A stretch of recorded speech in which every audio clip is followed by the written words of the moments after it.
Fala, galera! Agora a gente entra no tópico como estudar a lei seca, como eu consigo aprimorar o meu estudo da lei seca. Ponto 1 e bem importante. A gente precisa ter a ideia que a lei seca é necessária para nossa aprovação. E assim como a doutrina ou como a jurisprudência, é possível estudar a lei seca. E não é um estudo de pegar um código comentado e se debruçar sobre aquele código, aprofundar a lei seca. Não. É ser sensato no estudo da lei seca. E qual é essa sensatez? Saber o que o examinador privilegia. Quanto mais segurança a gente tem que aquilo é cobrado em prova, mais gás e mais energia a gente vai entregar para aquele artigo.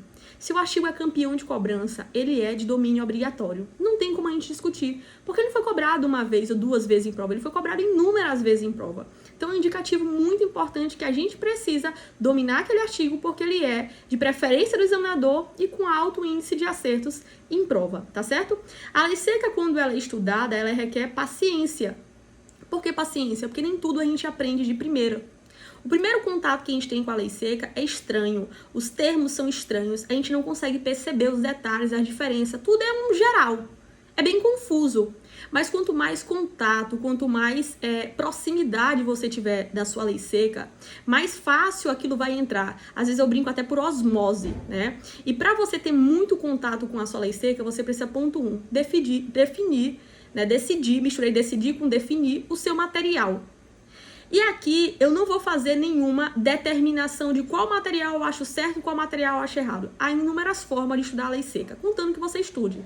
Tem o vade-mecum, que eu deixo claro que é a minha preferência, porque nós vamos usar ele numa segunda fase. Então tem o vade-mecum, tem a N cursinhos que fornecem esse material de lei esquematizada, né? São materiais muito completos, diga-se de passagem.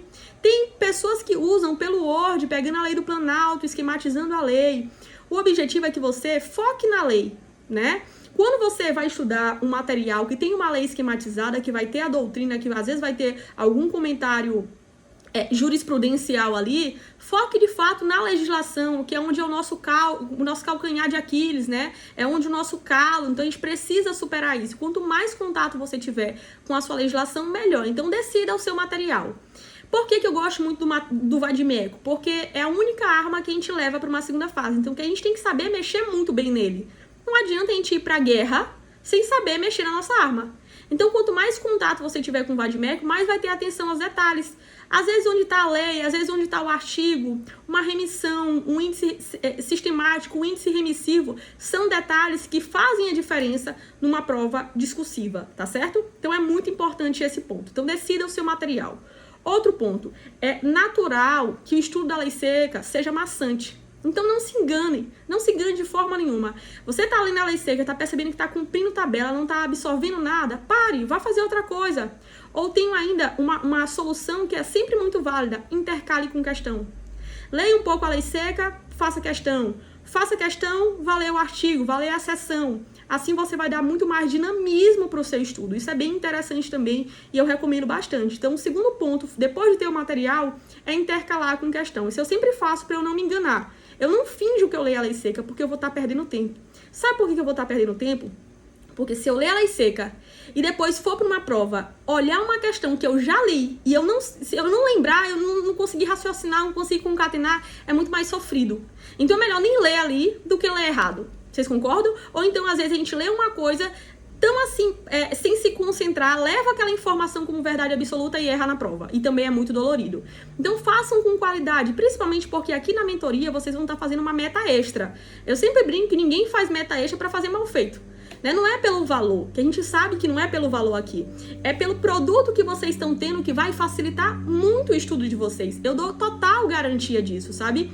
Eu desconheço um aluno que cumpriu a mentoria e não percebeu seus resultados aumentarem, que cumpriu a mentoria e não conseguiu ver a diferença no seu olhar ou no realizar questões. É importante essa dedicação de vocês. O projeto ele só vai pra frente se tiver vocês. Nada vale eu fazer uma análise de banco aqui e entregar pra quem? Pra quem não quer estudar? Não tem serventia. Então, preciso dessa dedicação de vocês. Então, não se engane de forma nenhuma. Uma terceira observação que eu faço sobre o estudo da lei seca é que o examinador adora exceção. Sempre, né? Até brinco como na vida as pessoas percebem muito mais nossos erros do que os acertos. Então o examinador adora a exceção, que é o que mais tem no direito. Então se você puder grifar de forma diferente, certo? Se você puder grifar com uma cor diferente, ou um grifo diferente, ou uma seta, alguma coisa que chame a sua atenção, é muito válido para revisar perto de prova, porque o examinador adora isso. Eu, especialmente, já acertei questão em prova, porque eu lembrava que eram 2 alíneas marcadas com uma cor e não apenas uma que estava lá na questão. De verdade, isso já aconteceu comigo, foi em direito financeiro. Então, isso ajuda muito. Eu sempre tenho uma cor, que o meu é laranja, né, para marcar todas as minhas exceções. Então, na minha cabeça, pensar em salvo, a exceção, exceto, para mim tá de laranja, né? Foi a cor que eu escolhi. Outro ponto aí interessante no estudo da lei seca também é o estudo global, né? Eu até dei essa dica no Instagram. Às vezes, quando você está estudando determinado tema, e aí você percebe, eu dou o exemplo da Lindbe porque é muito claro, uma pegadinha clássica em prova da Lindbe. Se é do país de origem ou país domiciliar da pessoa, né? E se a gente digitar a palavra origem na Lindbe, lá no Planalto, não tem essa palavra na Lindbe. Então, a gente já mataria a questão sem perder muito tempo, sem bater muita cabeça. Então, termos como maioria relativa, improrrogável, prorrogável, maioria absoluta, Senado, Congresso, dá um Ctrl F naquele tema ou naquela lei para ver onde é que aparece. Isso é um estudo global. Você não foca apenas no artigo, você vê a lei como um todo. Isso te abre a mente, porque aí você consegue fazer uma tabela para revisar perto de prova, você consegue marcar os artigos que já chamam sua atenção, porque as leis, elas são relacionadas nesse sentido. Então, quanto mais esse estudo sistemático a gente tiver, melhor, tá certo? Essa intimidade que a gente tiver com a legislação ou com determinado tema ali, tudo bem? Deixa eu ver se tem mais algum ponto que eu quero conversar aqui com vocês. Perfeito. Sobre 2 pontos ainda, sobre seções, capítulos e títulos. Quando a gente vai estudar um livro, a gente tem essa concatenação, né? Tem os tópicos. Nunca esqueçam, na lei também há. Tá certo? Na lei também há. Principalmente vocês que estão pegando uma análise de banca, quando vocês terminarem de grifar, terminarem de estudar, vão perceber qual seção foi mais cobrada, qual título foi mais cobrado, qual capítulo não foi cobrado. Aquilo é um indicativo de onde você vai priorizar ou que não vai priorizar perto de prova. Todas essas observações são muito válidas, não deixem passar, tá certo? E por último aqui que eu queria trazer para vocês, 2 pontos. Olhei e esqueci. Revisão. Perfeito. A revisão. Se você estudar a lei seca e não revisar, vai facilitar na hora que você for estudar de novo, né? Daqui a muito tempo vai. Mas o ideal é que você tenha a constância de ter contato. Contato com o quê? Contato principalmente com as leis que você tem mais dificuldade, com matérias que você tem mais dificuldade, e contatos com leis que são extremamente legalistas. Quando eu falo que a lei é extremamente legalista, não é porque uma outra lei não cai lei, outro tema não cai lei seca. Tema legalista. Não é porque outro tema não cai lei seca. De forma alguma, não é isso que eu quero falar. É porque aquele tema é legalista e decoreba. Ambiental é um tema extremamente legalista. Uma matéria extremamente legalista. Toda vez que me tirava de prova, civil e ambiental.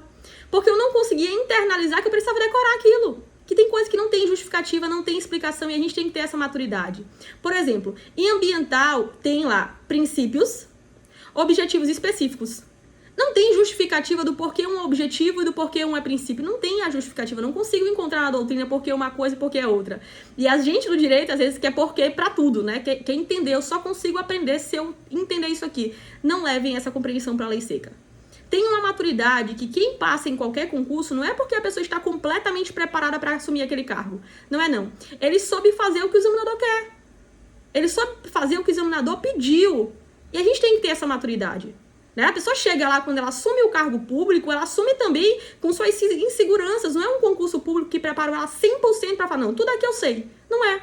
Ele fez o que o examinador pediu. Tem coisas que são muito afetas ao concurso, percebo muito isso. Cada carreira, a cobrança das bancas é relacionada ao concurso público, ao concurso, à carreira. A cobrança é relacionada à carreira, né? Então, tem um artigo ali que fala sobre fundação em direito civil, cai muito para MP, muito mesmo, assim, é o tema de maior cobrança, ele é o subtema de maior cobrança, isso existe. Porém, a pessoa não está completamente preparada. Ela conseguiu saber que o básico também aprova ela, que não é só uma doutrina aprofundada ali, não, que ela precisa saber o básico. Porque é o básico que está no grosso mesmo da primeira fase, está no grosso da segunda fase e está no grosso da prova oral também.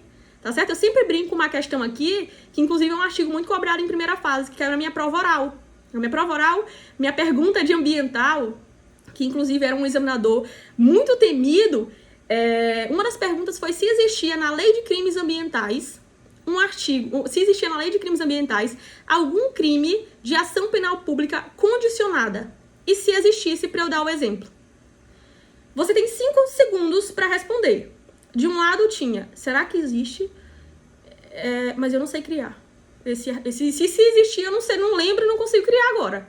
De outro lado tinha, vou dizer que não existe e vou embasar pelo princípio da equidade intergeracional. Né? Nos 5 segundos para eu decidir. Aí eu decidi essa. Né? Eu respondi de forma ali muito embasada, principiológica e tudo mais. Princípio é algo muito importante também. Mas esse artigo de lei, se eu não me engano, é o artigo 26 da Lei de Crimes Ambientais. Todos os crimes dali são de ação penal pública incondicionada. Então, a lei seca é muito importante em todas as fases, tá certo? Fica aqui minha mensagem. Espero que eu tenha ajudado de alguma forma vocês. Eu estou à disposição pelo meu Instagram, pelo Instagram da mentoria ou por e-mail. Dizem que eu respondo muito mais rápido por e-mail da mentoria. Então, o e-mail estou à disposição, contato@mentoriadeleiseca.com. Vamos trocar ideia. O que eu puder ajudar vocês, estou aqui, tá certo? À disposição. Grande beijo. Tchau, tchau.